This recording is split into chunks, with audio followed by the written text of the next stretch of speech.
बर्फानी रीछ इस्तवाई जंगलात में बिलक बिलक कर मर जाता है। ये सब आदत की बातें हैं। तुमने अपने कमरे को अच्छा खासा खराब खाना बनाया हुआ है। मैं थोड़ी देर यहाँ बैठा तो मुझे सरसाम हो जाएगा। मैं एयर कंडीशनर बंद कर दूंगी, लेकिन तुमको यहाँ से भागने नहीं दूंगी। अभी रहने दो। इसे स्विच बोर्ड की तरफ बढ़ता देखकर मैंने कमजोर आवाज में कहा, सरसाम शुरू होते ही मैं तुम्हें बता दूंगा। ये बताओ कि तुम हमें घेर कर यहाँ क्यों लाई हो। वहां अव्वल खान डिस्टर्ब हो रहा था। अब तुम ये बताओ कि सुल्तान शाह से क्या बात छुपा रहे हो। वो तुम बता ही चुकी हो। मैंने उसे सुलझाने के लिए दानिस्ता टेढ़ा जवाब दिया। वीरा से ज्यादा मैं बेचैन हूं। मुझे यकीन है कि तुम कोई नई लाइन तय कर चुके हो। सुल्तान शाह ने कहा, चंद मिनट बाद सुल्तान शाह आएगा तो पूरी कथा फिर से सुनानी पड़ेगी। मैंने इन दोनों के सामने हथियार डालते हुए बताया, मेरे मंसूबे की कामयाबी के लिए अव्वल खान का ताउन जरूरी है। तफसील बाद में बता देना, सर पैर का तो कुछ पता चले। वीरा झल्ला कर बोली, मैं रासल मेंढा की तस्वीर के साथ किसी अखबार में एक फीचर छपवाने का इरादा रखता हूँ। आप क्यों इन दोनों को गुस्सा दिलाने पर तुले हुए हैं। गजाला ने दखल देते हुए कहा, ठहरो। वीरा ने हाथ उठाकर गजाला से कहा, इसकी आंखों में इस वक्त गैर मामूली चमक पैदा हो गई थी। वो कह रही थी, मेरा ख्याल है कि मैं डैनी के बाद समझ गई हूँ। ये फिर बहुत दूर की कोड़ी लाया है। मेरे करीब की नजर कमजोर होती जा रही है। मैं दूर की कोड़ी कैसे लाऊंगा। बको मत। अभी तक वो आजादी से हर तरफ दंदनाता फिर रहा है, क्योंकि उसकी कोई शनाख्त नहीं है। लोग उससे मिलकर ही उसे पहचानने से कासे रहते हैं। तस्वीर छपने के बाद वो अपनी ही फैलाई हुई आग के हिसार में घिर कर रह जाएगा। जिधर जाएगा उसके दोस्तों के साथ दुश्मन भी उसे पहचान लेंगे, और यही उसकी मौत होगी। मैं हैरत से वीरा का मुंह तकने लगा। गजाला की सताइशी नजरें भी उसके चेहरे पर मरकूज थीं। वीरा किस खूबी ने बरसों से मुझे उसका गर्विदा बनाया हुआ था। तो हसीन होने के साथ ही बला की ज़हीन भी थी, और जरा सा इशारा पाते ही हर बात की तह तक पहुंच जाने की बेपनाह फितरी सलाहियत रखती थी। अगर तुम मेरे मंसूबे की अफादियत की कायल हो चुकी हो तो इस पर मजीद दिमाग खपाना बेसूद है। अब तुम ही अव्वल खान को पूरी बात समझा देना। वो अब भी तुम्हारी बात बहुत तवज्जो से सुनता है। अब भी से क्या मतलब है तुम्हारा। अब क्या मेरे सर पर सींग निकला है। सींग निकला है तो इन्हें काट कर सांड भी बछड़ों में शामिल हो जाते हैं। तुम्हारा मर्ज ला इलाज है। ऐसा मालूम होता है जैसे दुनिया की कोई ताकत तुम्हें अमेरिका रवानगी से नहीं रोक सकेगी। इसी वक्त दरवाजे पर हल्की सी दस्तक हुई और फिर अव्वल खान दरवाजा खोलकर अंदर आ गया। उसे अंदाजा नहीं हो सका कि इस वक्त बंद कमरे का इजलास किस मंजिल पर पहुंचा हुआ था। हम चारों आर्जी तौर पर खामोश होकर उसकी तरफ मुतवज्जा हुए, और उसने एक गहरा सांस लेकर अपनी बात शुरू कर दी। सखी मुराद की मौत की तस्दीक हो चुकी है। धमाके में निचला धड़ उड़चाने के बावजूद उसकी लाश शनाख्त कर ली गई है। वो एक मुस्बत खबर थी। एक एक करके हमारे हरीफ रफ्ता रफ्ता मारे जा रहे थे। इस बार कमाल ये था कि ये कार्य खैर हमारे बजाय रासल मेंढा अपने हाथों से अंजाम दे रहा था, और उसी को अपनी फतेह समझ रहा था। और मारून की लाश के बारे में क्या सोचा जा रहा है। चंद सानियों बाद मैंने पूछा, सबकी अकलें माऊफ हैं। लाश पुलिस की तहवील में है, लेकिन अभी तक कोई कहानी नहीं बन सकी। पुलिस वाले धुएं के बम्बों के इस्तेमाल की कहानी सुना रहे हैं, लेकिन वो धमाके इतने हल्के थे कि कुर्बो जवार में रहने वालों ने भी नहीं सुने।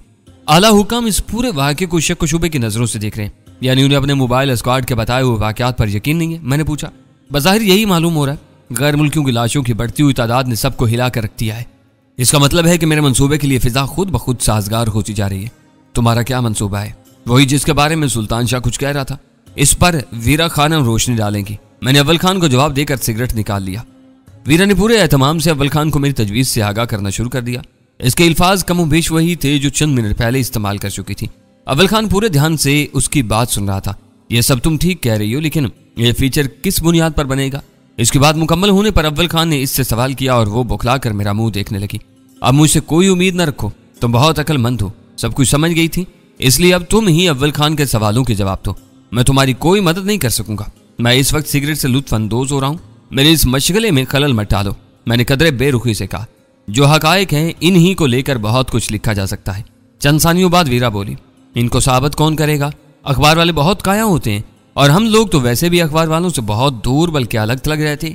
इन्हें जरा सा सिरा मिल जाए तो वो रासल मेंढा को भूलकर स्पेशल टास्क फोर्स ही के पीछे लग जाएंगे। अव्वल खान के एतराजात खासे वजनी थे। अखबारात में लिखने के लिए कुछ साबित करना जरूरी नहीं होता।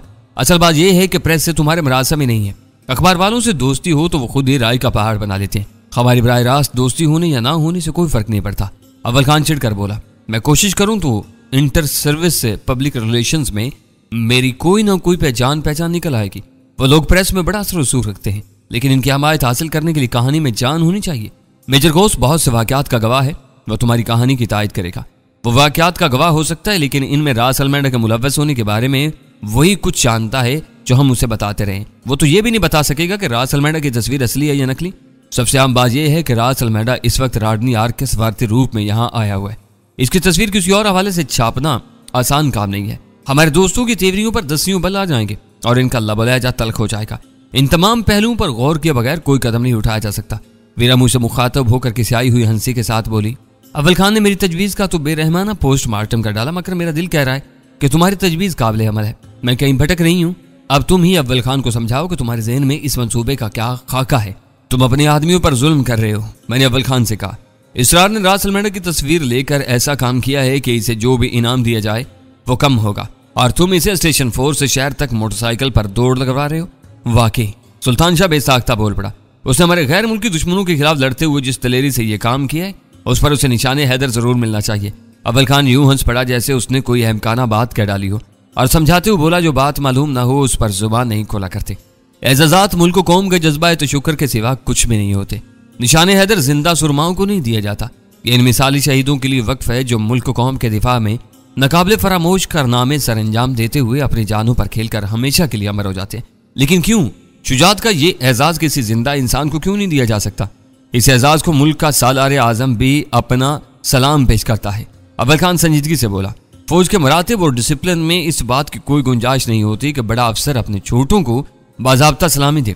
दादा शुजात देने वाले गाजियों के लिए दूसरे एजाजात मौजूद हैं। इन्हें निशाने हैदर दिया गया तो डिसिप्लिन का क्या बनेगा? बात सुल्तान शाह की समझ में आ गई और वो तफहीमी अंदाज में सारी लाने लगा। तुम्हारी बात अधूरी रह गई, तुम क्या साबित करना चाह रहे थे? अव्वल खान ने मुझे टोका। इसरार की ली हुई तस्वीर में रास अल्मेडा की एक तस्वीर के अलावा ऐसी तस्वीर भी हैं जिनमें मारून और रास अल्मेडा के चेहरों के कुछ हिस्से देखे जा सकते हैं, और ऐसी ही तस्वीरें कहानी की बुनियाद बनेगी। मुतवफ़ी अपनी मौत से कबल इस मकान में अमेरिका के रुसवाए ज़माना सहूनी दहशतगर्द रास अल्मेडा के साथ महनोशी कर रहा था। फिर रास अल्मेडा ने उसे हलाक कर दिया। मेजर गौस की तहवील में मौजूद चंद कैदी ये तस्दीक कर सकते हैं कि रास अल्मेडा ही चीफ बनकर फ्रीडम लॉज में रहने वालों पर हुक्मरानी कर रहा था। पूरा फीचर सख्ती से इन्हीं वाकयात तक महदूद रहेगा। केनाइन या दूसरी तकरीबी सरगर्मियों का कोई जिक्र नहीं होगा।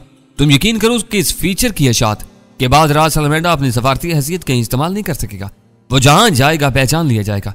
ये बात बन सकती है। अव्वल खान ने एतराफ किया, मगर ये फीचर तुम ही तैयार कर सकते हो।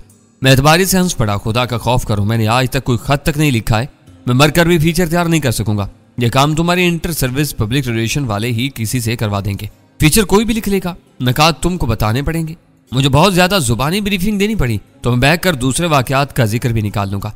ये काम तुम उसी वक्त कर डालो। अव्वल खान बोला, इस मंसूबे का कलीदी नुक्ता यह था कि पाकिस्तान में मौजूद हर अमेरिकन एहलकार के ज़हन में यह बात बिठा दी जाए कि रास अल्मेडा सिर्फ अपना हमदर्द था, दूसरे उसके लिए महज चारे का काम करते थे। वो बेरहमी से अपने साथ काम करने वाले अमरीकियों को मौत के घाट उतारा था। रास अल्मेडा पर सैकड़ों पाकिस्तानियों के कत्ल का इल्जाम आयद करके भी अमरीकियों के दिल में इसके खिलाफ नफरत पैदा नहीं की जा सकती थी। दूसरी तरफ जरूर मारून के कत्ल के फर्द जुर्म पढ़कर हर अमरीकन इसकी तरफ से खौफ और नफरत का शिकार हो सकता था। चंद रोज बाद इस पर बॉब कॉम्स और रैंडल के कत्ल का इल्जाम भी आयद किया जा सकता था। इस हिकमत अमली के तहत वो अपने करीबी साथियों की हमदर्दियां खोकर बिल्कुल तनहा रह जाता। अपनी तस्वीर की तशहीर के बाद वो राडनी आर्क बनकर भी मंजर आम पर नहीं आ सकता था। फीचर में उसके लिए यही पैगाम पनाहा होता कि अब सिर्फ नाम से नहीं अपने चेहरे से भी पहचान लिया जाएगा और सामने आते ही मार डाला जाएगा। सब कुछ इसी तरह हुआ तो उसके लिए पाकिस्तान की जमीन तंग हो जाएगी और वह चोरी छुपे यहां से फरार होने की कोशिश में मसरूफ हो जाएगा। मजीद तबादले ख्याल के बाद वीरा ने अपना नजरिया पेश किया। इसकी कोशिशों को नाकाम बनाना हमारा काम होगा। मैंने कहा, वो जहां से निकल जाने में कामयाब हो गया तो न्यूयॉर्क के किसी भी हवाई अड्डे पर तुम उसका इस्तकबाल करोगे। एक बार उसके आसाब बिखर गए तो हमसे कहीं भी मुकाबला करने की जरूरत नहीं कर सकेगा। तुम इसी वक्त अव्वल खान के साथ बैठ जाओ। ये काम जल्द अज जल्द हो जाना चाहिए। मैं एयर कंडीशनर का थर्मोस्टेट लो करके तुम दोनों के लिए ये कमरा खाली किए देती हूँ। आज की रात गजाला के साथ गुजार लूंगी। तुम जाओ, खुनकी में कमी पेशी हम खुद कर लेंगे। मैंने उसकी तजवीज मान ली और हाँ, वो जाते जाते अव्वल खान की तरफ पलट पड़ी। कल मेरे पासपोर्ट और टिकट का काम हो जाना चाहिए। मैं इस काम में 1-2 दिन से ज्यादा ताखीर बर्दाश्त नहीं कर सकूंगी। ज्यादा देर हुई तो मैं खुद ही कोई दूसरा रास्ता इख्तियार कर लूंगी। अभी जाकर आराम करो। अव्वल खान ने बुजुर्गाना लहजा में कहा, अपने काम से निपट लें तो तुम्हारे बारे में भी कोई ना कोई रास्ता निकाल लिया जाएगा। तुम्हें गैर कानूनी जराए इस्तेमाल करने की जरूरत पेश नहीं आएगी। वो तीनों वीरा की ख्वाबगाह से चले गए और मैं अव्वल खान की तरफ देखकर मुस्कुराने लगा। क्या दिमाग खराब हो गया तुम्हारा? इस तरह क्यों मुस्कुरा रहे हो? अव्वल खान बिगड़ कर बोला, मेरे ज़हन में अभी अभी कहानी का एक नया और भरपूर खाका उभरा है। मैं अपने नोट बना लूं तो तुम उछल पड़ोगे। बस ये याद रखना कि हम जो कुछ कहें इसे किसी न किसी हद तक साबित जरूर कर सकें। ISBR वाले हम सबसे ज्यादा मुहब्बे वतन हैं, लेकिन वो बेसुरोपा बातें कबूल नहीं करेंगे। तुम फिक्र मत करो, जहां जरूरत हुई मैं तुमसे मशवरा लेता रहूंगा। बज़ाहिर वो ज्यादा लंबा काम नहीं था। रास अल मैडा के फितना अंगेजियों के बारे में बस चंद रहनुमा नकात कलम बंद करने थे। मेरा अंदाजा था कि हम 1-1.5 घंटे में निमट जाएंगे, लेकिन बात शुरू हुई तो फिर वक्त तेजी से गुजरता ही चला गया। मैं इस कहानी को जिमी लॉयड और रास अल मैडा की महाज राय से शुरू करना चाह रहा था। इसमें शी और जिमी लॉयड का नाम तक बदल दिया गया, मगर अमेरिका के सदर और व्हाइट हाउस के किरदार के तयन के बगैर बात नहीं बन रही थी। वो नाम ऐसे ही हिसास थे कि इन्हें सरेआम किसी स्कैंडल में मुलव्विस नहीं किया जा सकता था।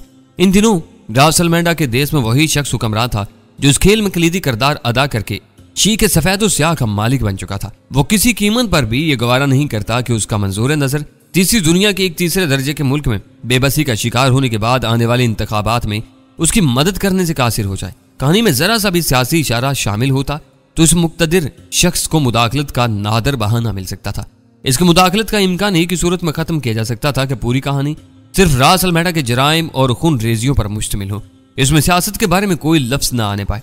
काफी बहस के बाद यह नुक्ता तय पा गया। आखिरकार कहानी की इब्तिदा गोम्स खानदान की बदकिस्मती की हकीकी कहानी से शुरू करने का फैसला कर लिया गया। टेड गोम्स किसी गुमनाम और उसरत ज़दा घराने का अकलौता वारिस नहीं था। उसकी हिरन नोशी और हलाकत की कहानी अमेरिका में यकीनन उछाली गई होगी। टेड की हलाकत के बाद बॉब गोम्स को जिमी लॉयड ने तबाही के रास्ते पर डाला था। वह अपने अरूज के जमाने में ऐवान इक़्तिदार में मंजूर नजर था। सियासत का आखिरी शाइबा तक दूर करने के लिए जिमी लॉयड का नाम हज़फ करके कहानी यह बनाई गई कि रास अल मैडा को यह बात बिल्कुल पसंद नहीं आई थी कि बॉब गोम्स अपनी खतीर दौलत पाकिस्तान जैसे मुल्क में बर्बाद करे। वो डेविड स्टार्स को तेजी से आगे बढ़ाने के लिए बॉब गोम्स की बेअंदाजा दौलत पर कब्जे का ख्वाहिशमंद था, इसलिए बॉब्स पर हर तरह दबाव डलवाए और नाकामी के बाद खुद पाकिस्तान आ गया। उसने अपनी साजिशों के जरिए किसी तरह फ्रीडम लॉज पर अपना कब्जा जमा लिया, अपने हरीफों को कत्ल करके इस इमारत में बड़े पैमाने पर तबाही फैलाई और खुद वहां से निकल गया। मारून ने उसकी इन सफा कार्रवाइयों पर एहतजाज किया तो रास अल मैडा ने सर्द महरी से उसे भी मौत के घाट उतार दिया। वो बॉब की दौलत तक रसाई हासिल करने में कामयाब हो गया था और पाकिस्तान से फरार के लिए पर तोल रहा था। इसकी कहानी में रंग भरना अव्वल खान के इन दोस्तों का काम था जो प्रेस की जुबान और ज़रूरियात को अच्छी तरह समझते थे। तस्वीर का एक सेट अव्वल खान ने हमें दे दिया था, दूसरा सेट इन रिपोर्ट्स के साथ मुंसलिक किया जाना था।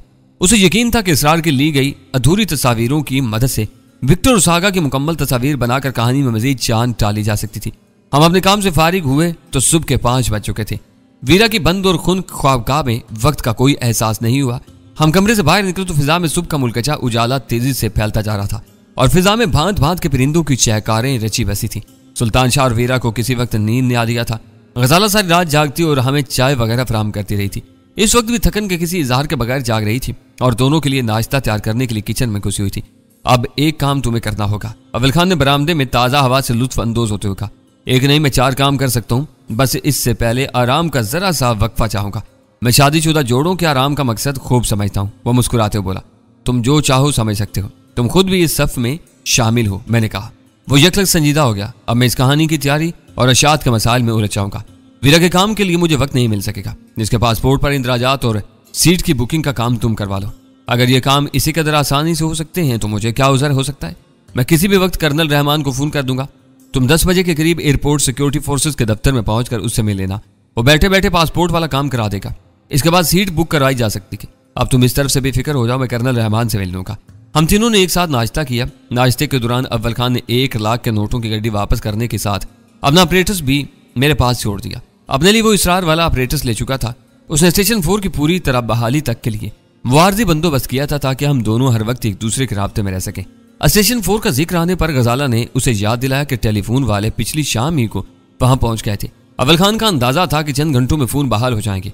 उसने मशवरा दिया कि अव्वल खान जाने से पहले नंबर मिलाकर देख ले कि फोन ठीक हो चुके हैं या बदस्तूर खराब है। नाश्ते से फारिग होकर अव्वल खान ने स्टेशन 4 का नंबर मिलाया तो उसका चेहरा दमक उठा। उसे पहली घंटी पर वहां से जवाब मिल गया था। वह कुछ देर तक फोन पर मसरूफ रहा, फिर फ्लैट से रवाना हो गया। रास अल मैडा को हर तरफ से घेरने की कार्रवाई की दाग बेल टाली जा चुकी थी। मैंने अपने हिस्से का काम कर लिया था, बाकी जिम्मेदारी अव्वल खान की थी। इस तरफ से बेफिक्र हो जाने के बाद मेरे सर पर सिर्फ 2 बोझ बाकी रह गए थे। पहला काम वीरा के पासपोर्ट और टिकट का था, जिसके लिए मैं इस वक्त एयरपोर्ट की तरफ जा रहा था। इसके बाद मुझे पूरी तरह सागा की तलाश में मसरूफ हो जाना था। सिंधी मुस्लिम हाउसिंग सोसाइटी के मकान से सागा के बजाय मारून की लाश मिलने से यह साबित हो गया था कि खेल के इस मरले में रास अल मैडा ने मारून को अपने अताब का निशाना बनाकर सागा को जिंदा रखा हुआ था। इसे एक ही नतीजा अखज़ किया जा सकता था कि अमेरिका और पाकिस्तान के इन 2 बड़े मुजरमों के दरमियान बाहिमी ताउन का कोई अहम मुआहदा हो चुका था और वो इन दिनों एक दूसरे के साथ रवादारी के असूलों पर कारबंद थे। मैं अपनी धुन में मगन सड़क की वस्ती की तार में गाड़ी चला रहा था। दाहिनी की तार में यके बाद दीगरे बहुत सी तेज रफ्तार गाड़ियां गुजर रही थी। मैंने इनमें से किसी पर ध्यान देने की जरूरत महसूस नहीं की, लेकिन जब अकबनुमा आईने में मुझे 2 ऐसी गाड़ियां नजर आईं जो सड़क पर इंतहाई दाहिनी तरफ रवां तेज रफ्तार ट्रैफिक से भी आगे निकलने के लिए बार बार कितार बदल रही थी, तो मैं इनमें दिलचस्पी लेने पर मजबूर हो गया। इनमें से अगली गाड़ी का रंग स्याह था, दूसरी सुर्ख BMW थी। इन दोनों गाड़ियों पर आम नंबर प्लेटें थीं और वो यूं एक दूसरे के पीछे लगी हुई थी जैसे इनमें तेज रफ्तारी का मुकाबला हो रहा। जरा सी देर में वो दोनों गाड़ियां वस्ती की तार में दूसरों को दबाती हुई मेरे पीछे आ गई। स्याह कार वाले ने हार्न बजाकर मुझे अपनी कितार से मजीद बाएं तरफ धकेलना चाहा, लेकिन मैंने सुनी अनसुनी कर दी। फिर अचानक ही दोनों गाड़ियां कदर चिरती होकर मेरे बाएं पहलू पर आईं और जन से आगे निकल गईं। इस वक्त तक मेरी पूरी तवज्जो उन गाड़ियों पर मरकूज हो चुकी थी। शायद इसका एक लाशौरी सबब यह भी था कि पिछले रोज रासलमैंडा ने सकी मुराद के मकान पर हमले में स्याह कार ही इस्तेमाल की थी। स्याह कार में ड्राइवर के अलावा 2 अफराद सवार थे। अपनी चुस्ती और लिबास से वो मुहाफिज मालूम हो रहे थे, लेकिन पिछली कार में ड्राइवर के पीछे सिर्फ एक सफेद फाम सवार था जिसकी आंखों पर तारीक शीशों की ऐनक जमी हुई थी। मैं इसकी बस एक ही झलक देख सका और मेरे बदन में सनसनी की लहर तोड़ गई। मैंने सुर्ख BMW में जो कुछ देखा वो मेरे लिए बड़ी हद तक नाकाबिले यकीन था। वो 100% जिमी लाइड का बदतरीन हरीफ और मेरे लहू का प्यासा रासलमैंडा था, जो नहायत इत्मीनान से पिछली नशिस्त में धंसा बैठा था। उसकी सूरत बिल्कुल वही थी जो मैं इसरार की ली हुई तस्वीर में देख चुका था। अगर वो रासलमैंडा ही था तो स्याह कार में यकीनन उसके मुहाफिज या सिफारती मुलाजमीन थे जो उसके लिए रास्ता बना रहे थे। वो रास्ता सीधा एयरपोर्ट की तरफ जाता था। इससे आगे शहर के मुजाफाती बस्तियां और दही इलाके शुरू हो जाते थे। ये सोचा भी नहीं जा सकता था कि रासलमैंडा इन मुजाफाती बस्तियों या दही इलाकों की तरफ जा रहा होगा। वो वाज़े तौर पर एयरपोर्ट ही का कसर रखता था। शायद पैदर पै नाकामियों का मुंह देखकर उसने नोश्ता दीवार पढ़ लिया था। मैंने घर से निकलने से पहले अखबारात नहीं देखे थे, मगर मेरा अंदाजा था कि इसी अखबारात से या फिर सागा की जुबानी ये मालूमात हासिल हो चुकी थीं कि पिछली रात नामालूम अफराद ने सिंधी मुस्लिम हाउसिंग सोसाइटी के मकान में घुसने की कोशिश की और फिर वहां से निकल भागने में कामयाब हो गए। इन जारहाना वाकयात के तवातुर ने गालबन रासलमैंडा के हौसले पस्त करके उसके कदम उखाड़ दिए थे और उसने पहली फुर्सत में पाकिस्तान से निकल जाने का फैसला कर लिया था। अमरीकियों के साथ शहर में जा बजा पेश आने वाले मोहलक वाकयात की वजह से इनके सफारत खाने ने इस्लामाबाद से वाज़ेह हदायत जारी की हुई थी कि इनके शहरी ऐसी सवारियों में सफर न करें जिनकी वजह से उन्हें दूर ही से शनाख्त किया जा सके। अपनी आमदोरफ्त के लिए औकात और रास्तों के मामूलात में अचानक तब्दीलियां करते रहें ताकि इन्हें घात लगाकर किसी दहशतगर्दी का निशाना न बनाया जा सके। अजनबी मुलाकातियों को अपने करीब न भटकने दें। अपने डाक किसी खुली जगह पर अपने मुलाजमीन से खुलवाने के बाद पढ़ें। मकामियों से मेल जोल से इज्तनाब करें। और ऐसी बहुत सी एहतियाती तदाबीर थीं जिनका मकसद अमरीकियों को गैर मुतवक्का दहशतगर्दी से बचाना था। रासलमैंडा इन दिनों राडनी आर्क बनकर कराची में मुकीम था। इस हैसियत में वो बहुत सी सफारती मराहत का हकदार था, लेकिन इसने आम नंबर प्लेट वाली कार में सफर करके ये वाजे कर दिया था कि वो खुद भी अपनी शिनाख्त के इम्कानात से खासा खौफजदा था। चंद ही सानियों की कोशिश के बाद मेरी गाड़ी और सुर्ख BMW के दरमियान सिर्फ 2 गाड़ियां रह गई। मैंने अपने अकबनुमा आईने पर निगाह डाली तो मुझे पिछली गाड़ी जरूर नजर आई, मगर सूरज की शुआओं के तेज इनिकास की वजह से उसके ड्राइवर का चेहरा नजर नहीं आ सका। मुझे खुशी हुई कि इस तहक्कुब में अगली दोनों गाड़ियों का कोई ड्राइवर मेरे चेहरे का अक्स देखने में कामयाब नहीं हो सकेगा। अचानक ही सामने आने वाली इस नई सूरत हाल ने मुझे सख्त असाबी इज़्तिराब में मुब्तला कर दिया था। अगर रासलमैंडा ने खामोशी से पाकिस्तान से निकल जाने का फैसला कर लिया था तो इन आखिरी लम्हात में उसे रोकने के लिए कुछ भी नहीं किया जा सकता था। दूसरा और कमजोर सा इम्कान यह भी था कि वो पाकिस्तान से बाहर नहीं बल्कि किसी दूसरे शहर तक जा रहा हो। मेरे लिए इसका किसी और शहर का रुख करना भी सूदमंद नहीं था। कराची में मैं सागा के जरिए इसका खोज निकाल सकता था। वो कहीं और चला जाता तो इसकी तलाश का हर इम्कान मादूम होकर रह जाता।